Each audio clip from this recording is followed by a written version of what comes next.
ജനാധിപത്യ വിശ്വാസികളെ, ഈ വരുന്ന ഓഗസ്റ്റ് 15-ന് ഡിവൈഎഫ്ഐയുടെ നേതൃത്വത്തിൽ കേരളത്തിലെ എല്ലാ ബ്ലോക്ക് കമ്മിറ്റികളിലും ഡിവൈഎഫ്ഐ സംസ്ഥാന കമ്മിറ്റിയുടെ ആഹ്വാനപ്രകാരം ഫ്രീഡം റാലി സംഘടിപ്പിക്കുകയാണ്.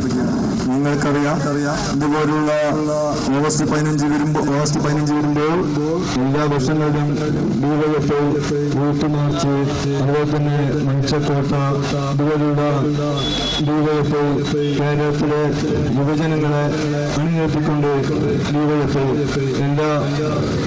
എല്ലാ വർഷം തോറും ഡിവൈഎഫ്ഐ ഈ പ്രത്യേക സമരങ്ങളിലും ഓരോ മുദ്രാവാക്യങ്ങൾ ഈ കേരളത്തിന് അനുകൂലമായി മുദ്രാവാക്യങ്ങൾ ഓർപ്പിക്കൊണ്ട് ഡിവൈഎഫ്ഐ ഓരോ പരിപാടികൾ സംഘടിപ്പിക്കാറുണ്ട്. അതിന്റെ ഭാഗമായിട്ടാണ് ഈ ഓഗസ്റ്റ് 15-ന് വൈകിട്ട് 4 മണിക്ക് ഡിവൈഎഫ്ഐ തത്തമംഗലത്ത് വെച്ച് ഫ്രീഡം റാലി സംഘടിപ്പിക്കുന്നത്. ഈ ഫ്രീഡം റാലിയുടെ പ്രചരണാർത്ഥമായ കാൽനട ജാഥയാണ് 2-3 ദിവസങ്ങളിലായി നിരവധി യൂണിറ്റ് പോലുള്ള വിവിധ കേന്ദ്രങ്ങളിൽ നിന്നും അത്യുത്തമമായ സ്വീകരണങ്ങൾ തുടങ്ങിക്കൊണ്ട് ഈ സ്വീകരണ കേന്ദ്രമായ അത്തിക്കോട്ടിലേക്ക് എത്തിച്ചേർന്നത്.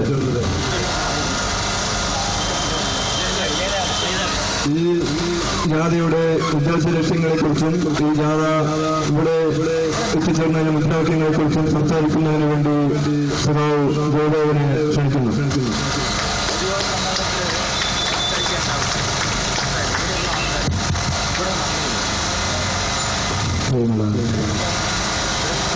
സഖാക്കന്മാരെ, ജാഥാംഗങ്ങളെ, വർഗബോധന സംഘടനാ നേതാക്കന്മാരെ, സഖാക്കളെ, സ്വാശ്രയത്വം സ്വാഭിമാനം എന്ന മുദ്രാവാക്യം ഉയർത്തിപ്പിടിച്ചുകൊണ്ട് ഈ വരുന്ന ആഗസ്റ്റ് മാസം 15-ാം തീയതി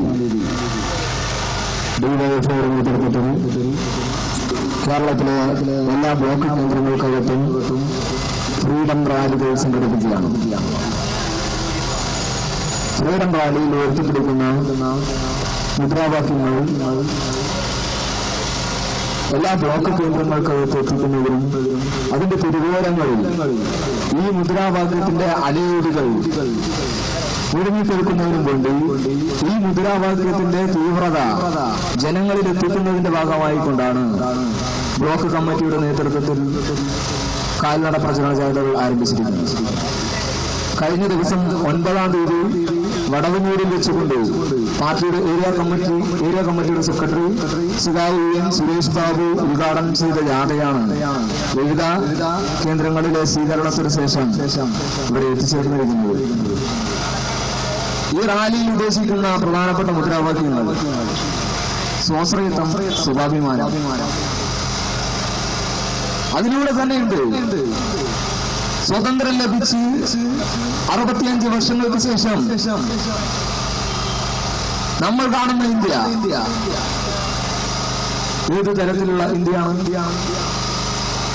ഇന്ന് കാണുന്ന രീതിയിൽ ഇന്ത്യയെ മാറ്റിയെടുക്കുന്നതിൽ ത്യാഗോൽപരമായിട്ടുള്ള പോരാട്ടങ്ങൾക്ക് നേതൃത്വം കൊടുത്ത ഒരുപാട് വീരരക്തസാക്ഷികളുടെയും നവോത്ഥാന നായകന്മാരുടെയും ചോരയും വിയർപ്പും ചിന്തിയിട്ടാണ് ഇന്ന് കാണുന്ന രീതിയിൽ ഈ ഇന്ത്യയെ നമുക്ക് മാറ്റിയെടുക്കാൻ വേണ്ടി സാധിച്ചിട്ടുള്ളത് എന്ന് പറയുമ്പോൾ തന്നെ 1947-ൽ ഇന്ത്യ സ്വാതന്ത്ര്യം ലഭിക്കുന്ന സമയത്ത് ഇന്ത്യ ഒരു വികസന രാഷ്ട്രമായിരുന്നു.